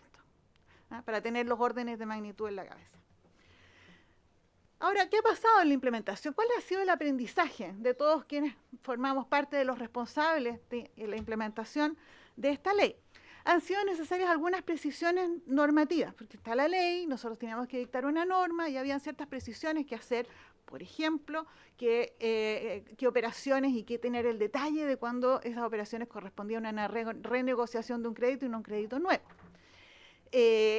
También respecto de los sancionatorios, esto también ha llevado a tener un mejor entendimiento de la ley por parte de las entidades fiscalizadas, porque nos encontramos que los argumentos en los descargos, principales argumentos en los descargos de los bancos en particular, eran las intermitencias que presentaba el servicio de consulta del Registro Nacional de Deudores de Pensiones de Alimentos, que lleva el registro civil. El registro civil, lógicamente, tuvo que hacer un esfuerzo tremendo de implementar esto y, lógicamente, las intermitencias al inicio fueron mayores que las que son hoy día. Se han hecho muchos ajustes, ha sido un trabajo que quisiera por esta vía también reconocer de parte del registro civil de la implementación tan rápida que se hizo, pero claro, ha tenido fallas. Y esas fallas a veces hacían que la consulta no pasara y había que hacer un intento, 2 intentos, 3 intentos. Bueno, y eso los bancos en algunos casos argumentaban de que era una razón por la cual al final del día no se había hecho la retención. Bueno, quedó claro en los sancionatorios que no se puede cursar el crédito hasta que efectivamente esa consulta sea una consulta exitosa en términos de tener una respuesta. Y eso ya está claro, en los sancionatorios lo dejaron así de claro, porque hay sanciones que tienen que ver con aquello. Algunas instituciones también en un principio interpretaron de que tenían que considerar que la 50 UF era respecto al monto neto y no el monto del crédito. El total del crédito a veces incluye los impuestos y otras deducciones del crédito, pero la ley dice que es el monto del crédito. Y si el crédito incluye, entonces todo, la 50 UF, entonces eso, algunos sancionatorios tenían que ver con que se usó la base equivocada para las 50 UF. Hoy día eso también, efectivamente, a través de estos mismos procesos sancionatorios, quedó absolutamente claro cuál es la interpretación correcta de la ley. Esos son algunos ejemplos para que ustedes vean el tipo de ajuste, y por eso esta rojita que les mostraba yo ha ido a la baja y ya hay un mejor entendimiento por todas las partes respecto de cuál es el debido cumplimiento de la ley. Los procesos sancionatorios, casi 12.000 UF en sanciones por incumplimientos a esta ley. Justamente, principalmente son los bancos, pero porque también tienen el mayor volumen de créditos, son las mayores retenciones, entonces simplemente la coherencia de las cifras. Estamos hablando de 140 operaciones que tendrían que haber tenido retención y no las tuvieron. Son 25 resoluciones por las entidades que efectivamente tenían esos incumplimientos. ¿Cuáles son algunas conclusiones para terminar y responder a las dudas que ustedes puedan tener? La CMF ha cumplido con su mandato supervisando no una muestra, el total. de las operaciones cursadas y justamente verificando los incumplimientos en algunos casos, se han retenido y pagado más de 5.500 millones de pesos por esta vía. Bien increíble, la verdad. Las instituciones obligadas han analizado, también esto, entender el esfuerzo que ha significado todas las partes. Estamos hablando de que las entidades fiscalizadas están analizando más de 3.600.000 operaciones de crédito. Entonces, es un volumen, es un tremendo esfuerzo para identificar esos menos de 0,1% de casos que están en el registro, pero que significan montos bien importantes para quienes tenían este derecho, ¿no? Dejo eso. A la fecha, 140 operaciones han sido sancionadas por incumplimiento. La puesta en marcha requirió del esfuerzo de todas las partes, del registro civil, de las instituciones fiscalizadas, de SMF, también de nuestras contrapartes en el Ministerio de Justicia. O sea, ha sido un esfuerzo bien importante en tiempo récord que ha logrado que esto efectivamente esté implementado. Los criterios que deben aplicar las entidades financieras para este proceso de consulta y retención está bien definido por el supervisor, está claro para todas las partes. Continuaremos esta labor de fiscalización para que los incumplimientos en los casos, porque siempre pueden haber, estamos hablando de casi 4 millones de operaciones, o sea, pueden haber incumplimientos, pero como estamos fiscalizando, tenemos la certeza de que vamos a detectar cuando así ocurra y por lo tanto se va a poder subsanar, detectar y sancionar, si es que así corresponde. Muchas gracias. Muchas gracias. Esta es una audiencia que varias de nosotras estábamos esperando. Además, dentro de lo que significa el buen cumplimiento de la ley, es evidente que esto requiere de un trabajo y un esfuerzo de todas las instituciones involucradas, para lo cual tuvieron que montar probablemente ciertos mecanismos de monitoreo y fiscalización. Voy a ofrecer la palabra primeramente a las diputadas que quisieran intervenir. Perfecto. Diputada Mix. Gracias, presidenta. Diputada Bello, después de la diputada Mix. Lo primero, agradecer, sumarme a los agradecimientos por la exposición clara, además emotiva, aunque suena raro, pero de verdad que estábamos emocionados de decir, hay 5.000 millones que hoy día llegaron a niños, niñas y adolescentes que no llegaban, que finalmente espero que haya permitido solucionar parte de los problemas que aquejan a las familias que hoy día no contaban, y hoy día sí, gracias a la iniciativa de este gobierno, de contar con el pago de esas pensiones pendientes. Me quedó una duda, en la exposición hablaba que eran no consideran las renegociaciones. Eso me quedó la duda dando vuelta. Solo créditos nuevos. Ya, perfecto. Era esa la duda porque no tenía muy claro. Ya, perfecto. Gracias, diputada Mix. Diputada Bello. Muchas gracias, presidenta. Primero le agradezco a usted por permitirnos tocar este tema.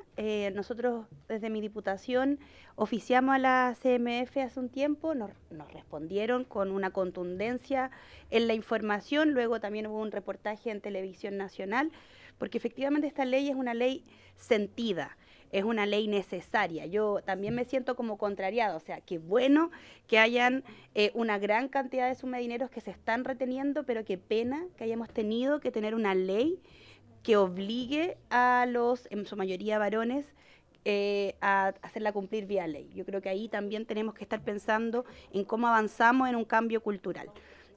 Primero también agradecer por la exposición, ¿se me olvidó su nombre? Señora Solange, porque creo que fue muy concisa, muy precisa y nos deja bastante claro que hay un trabajo sistemático, ordenado y sobre todo una voluntad de hacer efectiva la ley. Y nos pone muy contenta porque nosotras que somos las creadoras de la legislación también sabemos que van a haber cuellos de botella, pequeños nudos críticos. Yo quiero hacerle consulta respecto al desarrollo informático de la CMF.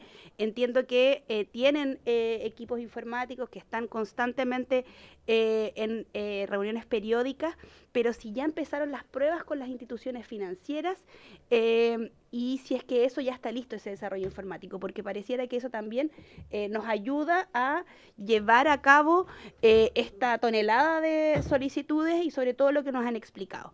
Eso por un lado a la CMF, agradeciéndoles primero que todo, y sobre todo con esta un poco contradicción respecto a, estoy muy feliz porque los niños y niñas están recibiendo sus dineros, pero estoy muy triste que haya sido por obligación y no por una real intención. Y lo segundo, ya más para la comisión, me parece interesante lo que nos dicen respecto al registro civil, porque fue lo mismo que nos viene a mencionar la Asociación de Municipalidades cuando vinieron a su entonces con el proyecto de la presidenta, respecto entonces a, sobre todo lo tecnológico y el registro del registro civil. Creo que ahí debiésemos reforzar nuestra capacidad fiscalizadora, pero también estar revisando quizás la ley, y ahí lo abro a debate a la comisión, pero ahí vemos también que hay un nudo crítico, y más que crítico para criticar al registro civil, lo pienso como para fortalecer al registro civil que nos entrega esta base de datos tan fundamental que son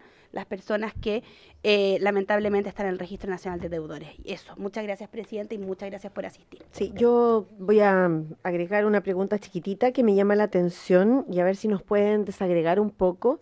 En lo relacionado con la aclaración que pudieron hacer las entidades financieras que otorgan los créditos, porque me llamó la atención que, claro, efectivamente puede haber algún error, se puede solicitar esta aclaración que justifica de algún modo el no haber hecho la retención. Usted mencionó que había, una de las justificaciones era que no estaba actualizada la plataforma en su momento, creo que eso ha ido resolviéndose. De hecho, cuando vino el registro civil justamente a hablar de otro proyecto de ley, un proyecto que está relacionado con digamos, la cancelación de licencias de conducir a quienes son deudores de pensiones de alimentos y están en el registro, y un informe de Contraloría que indicó que se entregaron más de 3.000 licencias a gente que era deudora y que, estando en el registro, no le correspondía. El registro civil indica que hoy día la actualización no demora más de 24 horas del registro. Yo no sé qué experiencia han tenido ustedes con eso y si efectivamente esa es la razón principal o hay otra. Sería bueno saberlo, como para ver el tema de las retenciones. Eso. Le cedo la palabra. Perdón. Diputada Marta Bravo. O sea, Marta González. Desde que llegó la estoy molestando, diputada. A todas las presidentes le ha pasado eso, así que ya no sé Ya. qué es el puesto, parece. Tiene la palabra.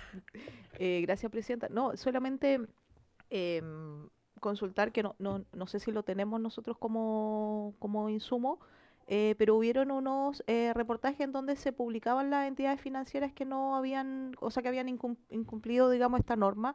Entonces, consultar si es que eso se va a estar publicando cada cierto tiempo, los que las entidades financieras, los bancos que cumplen y los que han incumplido. Un poco para saber si esa información se va a actualizar cada cierto tiempo y se va a publicar para tener también ese insumo. Gracias, presidenta. Gracias. Por su intermedio, presidenta, respecto de las sanciones son publicadas por CEMEF. Nosotros cada vez que, no solamente respecto a este tema, sino que cualquier otra sanción, son sanciones que se hacen públicas, por lo tanto en nuestro sitio web encuentran todas las sanciones de todos los temas, incluido este. Respecto de los temas técnicos, me acompaña el director general de conducta de mercado, que justamente es el que hace la supervisión del cumplimiento de esta ley, así que es el que tiene la experiencia directa respecto de la implementación de los sistemas y de las actualizaciones que hacen en el registro civil, así que le pediría que si por su intermedio él puede pasar a responder esas consultas. Gracias por su...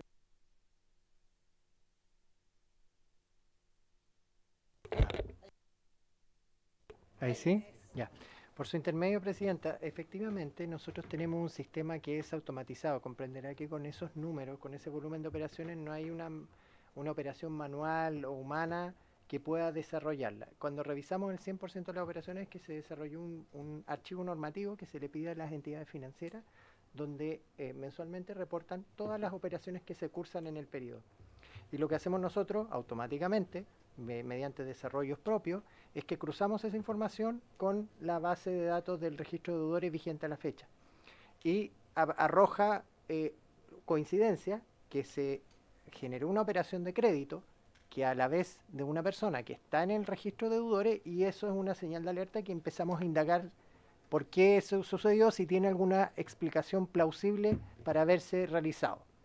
Eso identifica también, y por eso la Presidenta hizo mención a que fueron ajustándose cosas en el tiempo para ir mejorando esa información y haciendo más automatizado el proceso de lo que era en el origen. Entonces ahora también se identifica si hay o no retención en esas operaciones. Nosotros verificamos, y en aquellos casos donde después de haber hecho todos esos cruces, de haber saltado todas esas alertas, no está justificado adecuadamente en la no retención, efectivamente después pasa a un proceso investigativo que puede derivar en una sanción. Pero por eso se menciona que es al 100% de los casos, porque se analizan todas las operaciones donde debió haberse generado una retención. Esto supone también que nosotros en el origen, y la propia ley lo establece, firmamos un convenio de cooperación con el registro civil que permite un intercambio fluido de la información y estar consultando este registro para nuestro proceso supervisor, y ahí el director jurídico puede opinar con más propiedad, porque tenemos una mesa de trabajo, una relación continua con el registro civil para poder ir perfeccionando aún más el sistema. Esto no es solo banco, de hecho dentro de las sanciones también hemos constatado incumplimientos en compañías de seguro y en otras entidades que también entregan crédito. Entonces eso es como bien importante mencionarlo, Presidenta.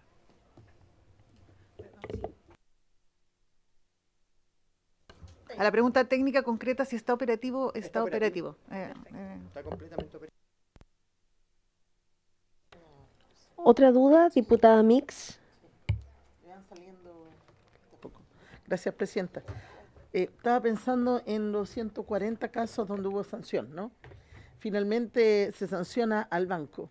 ¿El banco cómo soluciona con el deudor o en el fondo, la víctima del deudor esa deuda? Porque finalmente al final del hilo sigue existiendo esa deuda, que es lo que nosotros queremos hacernos cargo, ¿no? Entonces, ¿cómo lo solucionan después de eso? Por su intermedio, Presidenta, en ese caso le daría la palabra al director general jurídico, que yo creo que es la persona apropiada para contestarle sus dudas.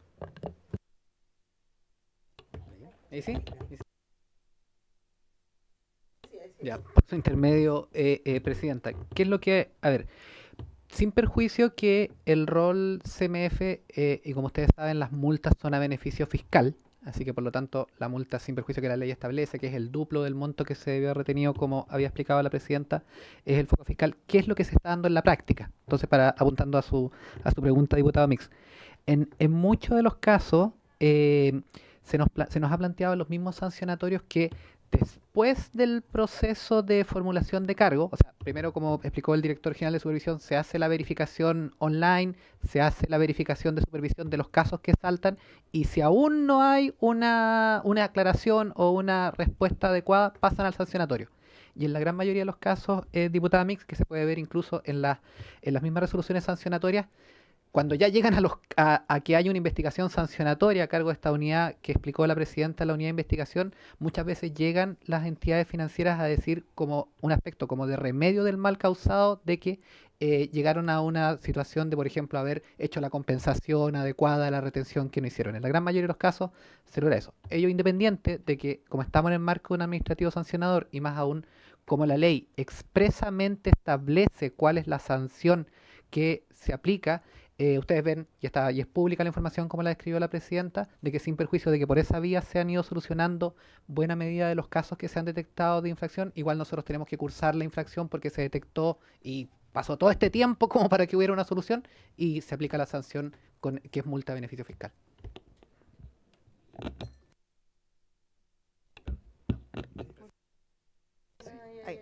Por su intermedio, Presidenta, complementar que efectivamente nuestro mayor interés es que se cumpla con la ley y que los dineros lleguen justamente a quienes está destinado ese monto a llegar, ¿no? Y en ese sentido nuestro esfuerzo ha sido lo más preventivo posible. Y por eso se hace este ejercicio de supervisión de 100% para que pase la menor cantidad de casos.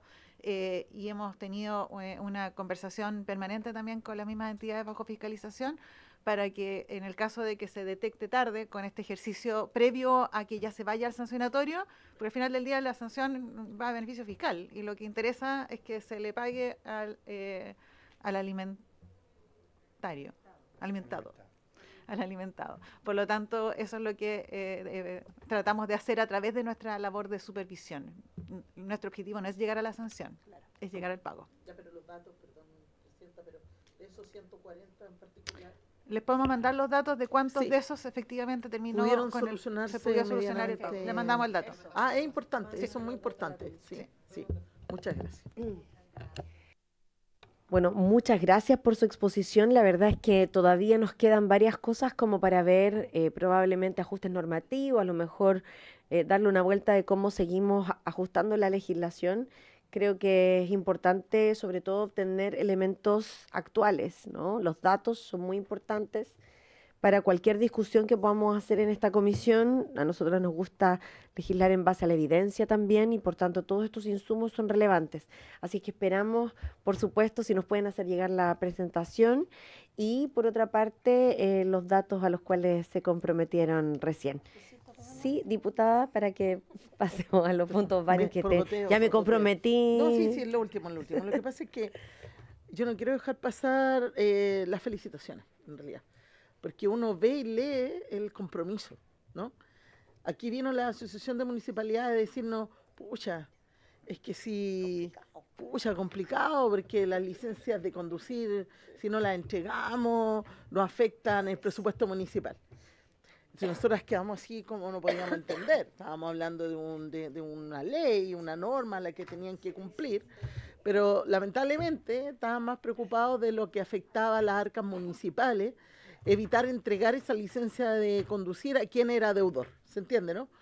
Entonces yo no puedo dejar pasar, porque se nota la diferencia entre un compromiso. No sé si porque quien preside es mujer y lo entiende mejor, puede ser, pero de verdad que se los quiero agradecer, porque si existe de todos esta disposición, de verdad, a cumplir la ley, si eso es lo único que estamos pidiendo, las cosas pueden funcionar mejor y finalmente cambiar el paradigma, que se entienda que es un derecho y no me doy el gustito de hacerme el tonto y paso por el lado y pido un crédito pero no me descuentan y saco mi licencia y da lo mismo. Entonces no vamos a terminar nunca este círculo vicioso, así que de verdad les agradezco el compromiso que han demostrado hoy día como institución. Eso, muchas gracias. Gracias, hasta luego. Gracias. Amables, vamos a dar por finalizada esta parte entonces, volviendo a agradecer su presencia, exposición y compromiso. Por favor. Gracias. Vamos a pasar entonces a los puntos varios. Ya. Palabras. Diputada Erika Olivera, en este orden. Diputada Natalie Castillo, que vino, ya había solicitado, pero... Natalie Castillo y diputada Ana María Gasmuri. Diputada Olivera. Gracias, Presidenta. Presidenta, Isabel Pino es una trabajadora chilena de Temuco y que enfrenta una batalla contra un diagnóstico de linfoma no Hodgkin con células B agresivo que se ha expandido en su cuerpo. En los últimos días ha sido mostrado su caso, dejando en evidencia la falla de nuestro sistema de seguridad social. En marzo de 2024, Isabel inició las quimioterapias y si bien al principio continuó trabajando en banquetería para matrimonios donde se desempeñaba hasta antes de ser diagnosticada, la enfermedad y su tratamiento le impidieron seguir trabajando. Comenzaron a otorgarle licencias médicas para dedicarse a sus tratamientos, pero cada solicitud le fue rechazada. El motivo: no tiene huella laboral. O mejor dicho, no tenía antecedentes tales como cotizaciones, vínculo laboral, antigüedad laboral, etc. Claramente, Presidenta, esta situación no solo ha afectado su salud física y emocional, sino también su estabilidad económica, todo lo cual perjudica seriamente su recuperación. En Chile cada año se diagnostican más de 50.000 nuevos casos de cáncer y se estima que es la segunda causa de muerte en el país. Por lo tanto, frente a esta realidad, el Estado ha implementado durante el año 2025 una serie de medidas de salud pública, entre ellas la cobertura gratuita del tratamiento para 27 tipos de cáncer a través del Plan Nacional del Cáncer y las garantías explícitas de salud. Pero esas políticas, Presidenta, solo apuntan a un aspecto, la recuperación de la salud. Ninguna de ellas aborda algo esencial, que es la estabilidad de ingresos de las personas que deben dejar de trabajar, especialmente cuando se trata de trabajos por cuenta propia, porque puede financiarse un tratamiento, medicamentos, rehabilitación, pero además los gastos domésticos continúan, estudios de hijos, alimentación, entre muchos otros. Presidenta, la historia de Isabel, y yo esto lo busqué porque lo vi a través de los medios durante la semana, la historia de ella pone en evidencia la urgente necesidad de fortalecer la seguridad social en Chile, especialmente para quienes padecen este tipo de enfermedades con licencias médicas prolongadas. Nadie que enfrente una enfermedad tan devastadora como el cáncer debería además luchar por sobrevivir sin ingresos ni protección laboral. Quiero, por lo tanto, Presidenta, solicitar 2 oficios. En primer lugar, quiero oficiar a la Suceso y al COMPIN, a fin de que nos informen los motivos del rechazo de las licencias médicas de doña Isabel Pino, que nos informen la cobertura que ella podría obtener respecto de sus ingresos, que se nos informe el listado de rechazos que recibió doña Isabel, las fechas de cada uno y los motivos.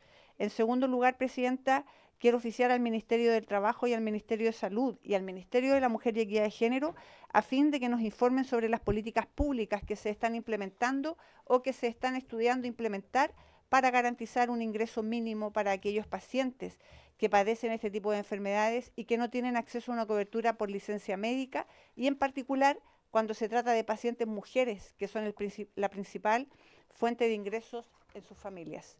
Eso, Presidenta, muchas gracias. Muchas gracias, diputada Olivera. Voy a pedir inmediatamente el acuerdo para los oficios que se solicitaron. ¿Hay acuerdo? Acordado.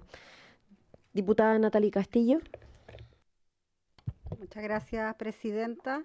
Agradezco también poder estar en esta comisión. A propósito de los proyectos que están tramitando, son muy relevantes.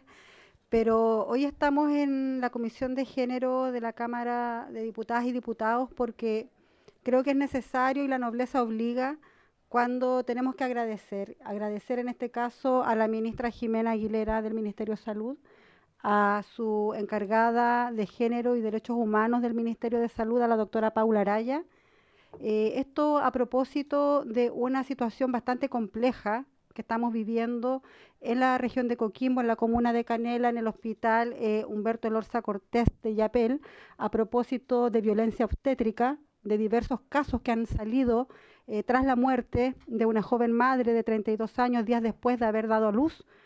Ha causado una profunda conmoción en la comunidad, no solo de Canela, sino de Yapel y de todas las mujeres rurales de la región de Coquimbo, que ha puesto nuevamente en evidencia las serias deficiencias en la atención ginecobstetra dentro de la red pública en la región de Coquimbo. Me imagino que esto también es un tema nacional, Presidenta. Este lamentable hecho se suma también a muchos testimonios, denuncias que hemos estado recogiendo como Diputación y que han manifestado además otras mujeres haber sido víctimas de violencia obstétrica y también de malas prácticas, adultos mayores también, adultas mayores. Entonces creo que bajo este contexto, la participación de la doctora Araya, y porque hago yo una valoración de ella como profesional, es porque es necesario. De hecho, ha estado muchas veces en esta comisión acompañándonos, que alguien ponga las cosas en su lugar y también diga las cosas que se tienen que decir en el momento que se ven situaciones complejas en la red de salud pública y que no hay gobierno o que no hay administración que sea que tenga ningún tipo de blindaje a la hora de proteger a la población. Entonces yo sí, y nuestro equipo y la gente de Canela creemos que es muy humana, empática, ha tenido un sentido ético tremendo con las mujeres y los relatos la capacidad de acoger esto en conjunto con la Seremi de Salud Coquimbo, donde se han realizado diversas acciones, presidentas, concretas, como por ejemplo ir a una visita inspectiva. En el momento que le solicitamos a la ministra Jimena Aguilera, desplegó un equipo del Ministerio de Salud en silencio, sin publicidad, sin medios de comunicación. Es un trabajo que sí se tiene que valorar. Y nosotras también hemos estado acompañando aquello sin publicidad, sin propaganda y también bajo las condiciones éticas que nos dice nuestro cargo. Por lo tanto, yo creo que este tema, si bien habla, por una parte, de la violencia obstétrica, entiendo que esta comisión ya despachó al Senado la ley Adriana que tipifica, ¿no?, este lamentable delito que sucede a propósito de las negligencias médicas que puedan suceder en estos espacios. Y creo que por allá también sería muy bueno que la presidenta quizás pueda, y la comisión lo tenga bien, enviar una carta o solicitar al ministerio correspondiente apurar la tramitación de la ley de violencia contra la violencia obstétrica, aprovechando que están las compañeras del Ministerio de la Mujer. Creo que nosotras tenemos que hacer que se cumplan las rigurosas fiscalizaciones a este hospital de Illapel. A propósito de esto, y con esto termino, presidenta, para no alargar la comisión, hemos recibido de manera anónima denuncias también de neonatología, ¿ya?, que es otra unidad que tiene que ver con obstetricia. Solicito entonces, que la comisión pueda valorar el trabajo que ha realizado esta unidad de Derechos Humanos y Género del Ministerio de Salud, de la misma ministra de Salud, una calidad ética y humana extraordinaria. Ojalá se pueda oficiar o al menos hacer una intencionalidad al respecto. Y dos, que pueda venir en la agenda nutrida que usted tiene con las compañeras, colegas, diputadas, en algún momento que venga la dirección del Departamento de Salud Coquimbo a ver cuáles son las medidas y el plan de trabajo de subsanar la situación que está ocurriendo en este hospital, donde más de 20 mujeres, 30 podrían ser más, han denunciado malos tratos y diversas acciones que no voy a decir por respeto que han sucedido desde esa unidad ginecobstétrica del hospital de Illapel, presidenta. Muchas gracias. Muchas gracias, diputada Castillo. Yo simplemente también compartir lo que usted plantea. Creo que es importante valorar cuando las cosas se atienden, digamos.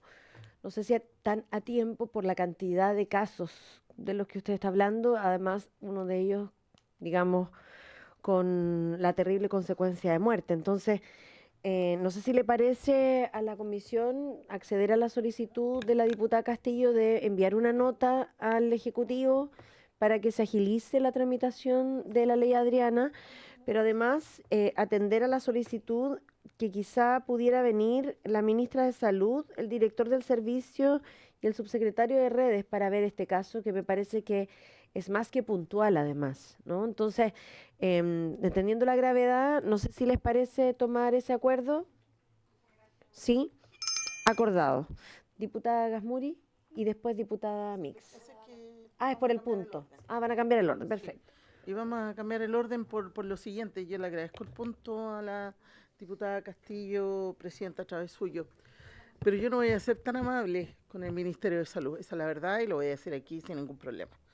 Porque la ley Adriana, que es una ley que va a cumplir 8 años de tramitación en el Congreso, del que soy autora, que nos tocó discutir en esta comisión. De hecho, la diputada Libera también firmó el proyecto, también es parte del trabajo que hemos llevado hacia adelante.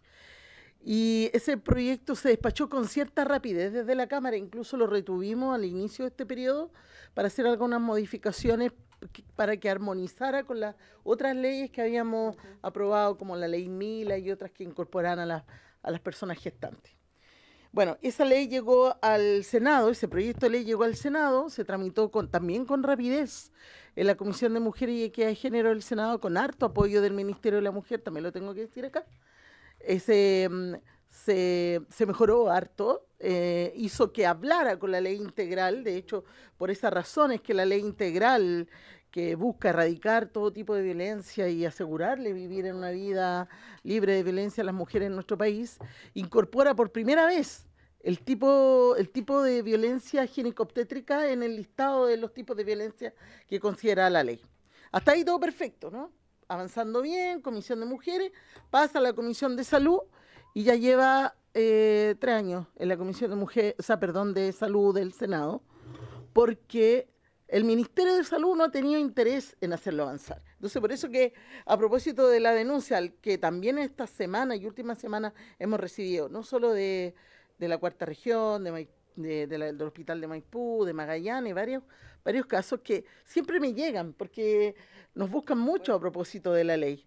Y es más, y yo con esto voy a terminar, porque creo que no lo había comentado en esta comisión, pero hace aproximadamente 2 semanas, fuimos recibidas por la subsecretaria de Salud Pública en el Ministerio de Salud junto al equipo de la subsecretaría de Redes, y fui con Adriana Palacio, fui con quien inspiró este proyecto de ley, y también fui con Luis Vélez, el padre de la Rafaela Vélez, una niñita que sufrió violencia obstétrica a su madre al parirla en una clínica privada, después de 5 años de juicio contra el médico que cometió esta negligencia. No logró nada, además llegaron finalmente a un acuerdo económico porque la sanción que hoy día existe en la ley de deberes y derechos del paciente eran 60 días de firma, eso era. Y él podía seguir atendiendo, porque además recibió un apoyo gremial de parte del Colegio Médico, de la Sociedad Chilena de Ginecología, y siempre en esta ley particularmente existió mucho lobby. Yo no tengo problema en decirlo acá porque ya de verdad estoy acá. Sí, me dio el pase la diputada Castillo, porque no puede ser que el Ministerio de Salud haya tomado la decisión de no apoyar la ley Adriana y crear un reglamento a propósito de la ley integral de salud, de la ley integral de violencia, incorporando solo los aspectos preventivos y formativos de la ley Adriana y dejando fuera aquellos aspectos que es lo que ha generado este lobby, ¿no? Respecto de las sanciones. Entonces yo les pregunto a ustedes acá, si efectivamente ese reglamento, que fue la misma pregunta que le hice a la subsecretaria y al equipo el día que me recibieron en el ministerio, si ustedes me pueden asegurar que ese reglamento no va a generar más casos en nuestro país, yo digo, ok, pero todos sabemos que no es así, que va a seguir ocurriendo, que van a seguir existiendo casos y que van a actuar con total impunidad porque no va a haber ningún agravante en la ley que sancione a los profesionales, no se hacen cargo de esas situaciones, y la verdad que me llama mucho la atención porque es mucha la gente hablando de la ley Adriana, mucha gente, y fui con la persona que contó en detalle lo que le había ocurrido, y yo les quiero decir que lo que vivió la Adriana Palacio fue tortura. A ella se le encerró en una sala, estuvo a oscura, amarrada, con una guagua que venía en perfectas condiciones. Le pegaron, se subieron arriba de ella, la mantuvieron dopada, la inyectaron. Y la Trinidad, que era la niña que tenía que nacer en perfectas condiciones, nació muerta. Entonces, ¿hasta cuándo? ¿Hasta cuándo? Y estamos hablando de hace 8 años atrás.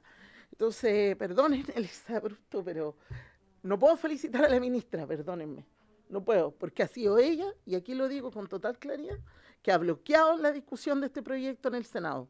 Yo agradezco el empuje que ha tenido el Ministerio de la Mujer, pero no hay ningún interés del Ministerio de Salud a seguir discutiendo este proyecto. Eso nomás. Gracias, diputada Mix. Creo que se hace muchísimo más importante entonces darle prioridad a la asistencia de la ministra, el director del servicio en particular de Coquimbo, pero también el subsecretario de redes asistenciales. Así que vamos a fijarlo a la brevedad, incorporando la solicitud de que le pongan urgencia a la ley Adriana. Diputada Gasmuri. Sí, gracias, presidente. La verdad es que bien imposible no conmocionarse, ¿no? Porque siguen pasando y a mí se me empiezan a venir a la memoria los casos que uno ha atendido también de violencia obstétrica y que los vivimos todas nosotras como parlamentarias permanentemente, ¿no? En fin, Ya, pero viendo los puntos varios que traía. No asistí la semana pasada, estaba enferma, me quedó un punto pendiente, me parece que no lo vieron y que no quiero que pase desapercibido, aunque sea un poquito atrasado, porque ya es noticia un poco antigua, el pronunciamiento del ISP sobre la compra anticonceptivo.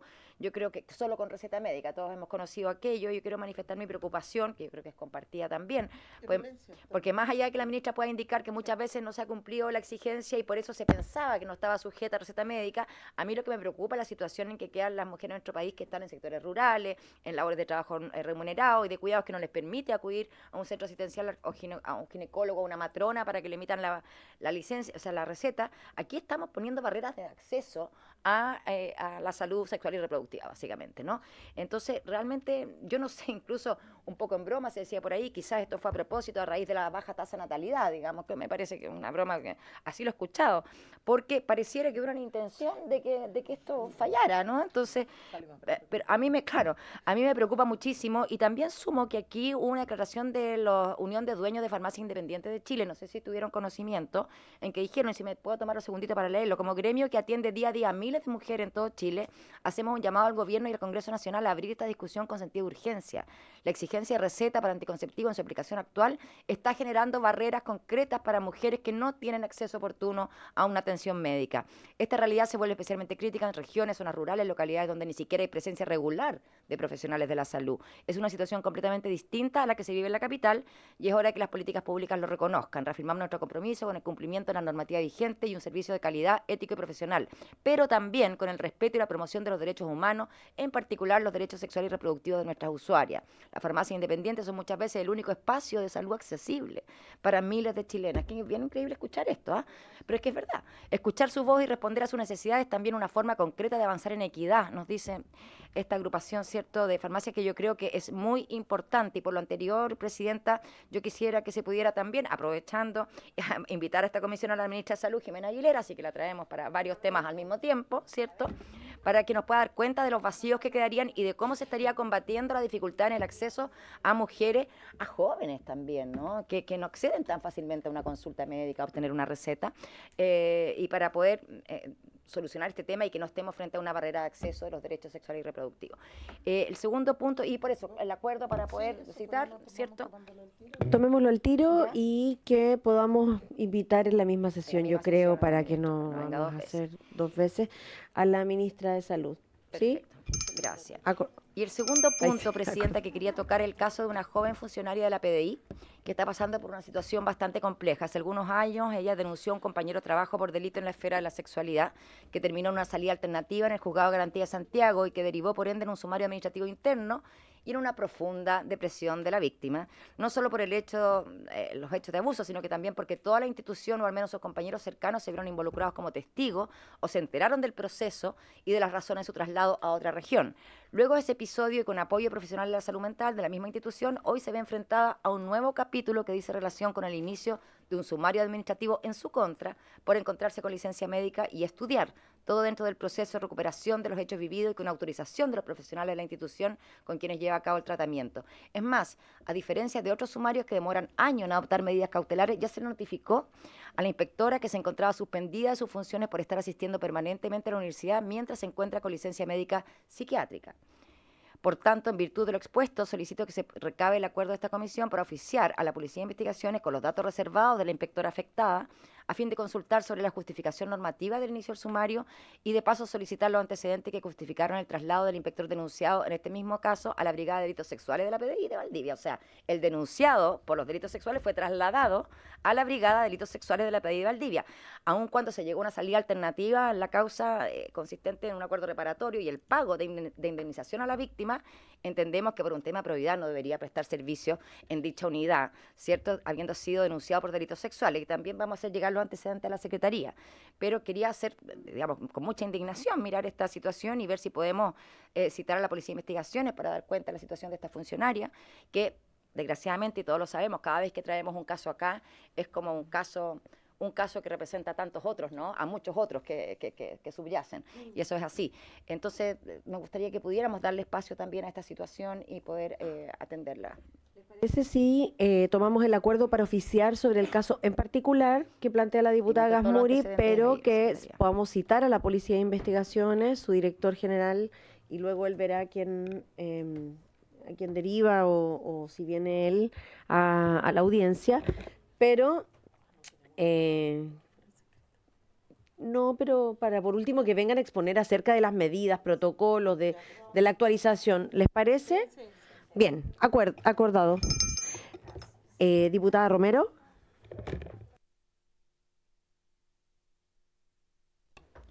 Gracias, presidenta. Hace 2 sesiones atrás había solicitado la presencia de trabajo y mujer por el aumento de la informalidad en el empleo de mujeres que tienen trabajo en casas particulares. No se ha citado, quería saber para cuándo se va a citar. Habíamos tomado el acuerdo y incluir en esa citación el aumento del desempleo femenino, que por ejemplo en mi región llegó a 2 dígitos. Entonces es importante que, como nosotros lo habíamos pedido con anterioridad, se pudiera priorizar, hacer el acuerdo y pudiéramos incluir también este tema con los mismos actores que al final pueden abordarlo. Muchas gracias. Diputada Romero, no hay problema, estamos ordenando con la Secretaría las audiencias, entendiendo que hay varias que están bastante en cola, ¿no? Durante harto tiempo, entonces algo de paciencia, pero de todos modos, evidentemente es una prioridad y lo vamos a considerar. Por favor, diputada Weiss, llegó justo. Precisa. Oh, Dios me ayudó, yo creo en Dios está arriba. Presidenta, quisiera solicitar el acuerdo de la Comisión para oficiar a la ministra de la Mujer que pueda evaluar la posibilidad de la instalación de un centro de la mujer en la comuna de Tucapel. El alcalde de Tucapel ya conversó con la Seremi de la Mujer en Concepción y obviamente los antecedentes están porque en la provincia de Biobío hay 2 centros y la verdad es que tienen que, por la ruralidad y las distancias, hoy día ellos dependen de Cabrero, de la comuna de Cabrero. Y obviamente, dado lo que ya digo, la ruralidad, la deficiencia en comunicaciones incluso se hace insuficiente, obviamente, para la demanda local y, por lo tanto, poder entregar una atención oportuna y eficaz en materia de prevención y de redes de apoyo a mujeres en caso de ser sujetos de violencia. Entonces, es un tema que se está analizando, pero quisiera pedir también el apoyo desde esta comisión para que se pueda evaluar. Lo habíamos planteado antes yo a la ministra también en otras ocasiones, en otras comunas de nacimiento anteriormente, pero en este caso es la comuna de Tucapel que está pidiendo y yo considero que es oportuno que desde esta comisión también se pueda enviar el oficio, así que pido ese acuerdo. Gracias. Perfecto. Acuerdo para enviar el oficio de la diputada Flor Weiss. Acordado. Bien, por haberse cumplido el objeto de la sesión, esta se levanta.